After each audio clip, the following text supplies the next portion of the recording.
আপনারও কি এখনও সেই ল্যামিনেশন আদিম যুগের ভোটার কার্ড? সেটি আপনি বাড়িতে বসেই চেঞ্জ করতে পারবেন নতুন এটিএম কার্ডের মতো। ছোট্ট সামান্য একটু স্টেপ করলেই আপনার বাড়িতে ওই রকম এটিএম কার্ডের মতো ভোটার কার্ড চলে আসবে। তো প্রসেসটি জানার আগে এক্ষুনি ভিডিওটি সেভ করে নিন, নইলে হারিয়ে যেতে পারে। আর হ্যাঁ, আপনার বন্ধু ও পরিবারদেরকে শেয়ার করে দিন যাতে তারাও এটিএম কার্ডের মতো ভোটার কার্ড পেয়ে যায়। সবার প্রথমে প্লে স্টোরে চলে আসুন। প্লে স্টোরে এসে ECINET এই অ্যাপটি ইনস্টল করুন। মনে রাখবেন এরকম অ্যাপ কিন্তু বহু আছে।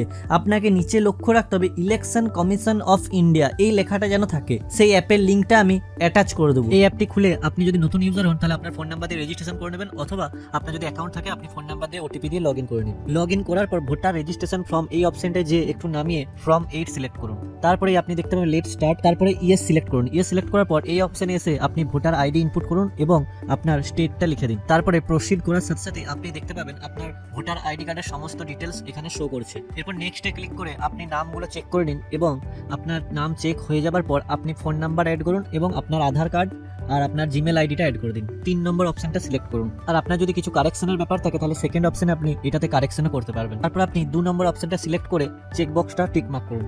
এই পেজটাতে এসে আপনি আপনার যেখানে ভোটার কার্ডটা রিসিভ করবেন সেই জায়গার নামটা লিখে দিন। যখনই আপনার ভেরিফাই হয়ে যাবে তখনই কয়েকদিনের মধ্যেই আপনার অ্যাড্রেস বাই পোস্ট এটিএম কার্ডের মতো আপনার ভোটার কার্ড চলে আসবে।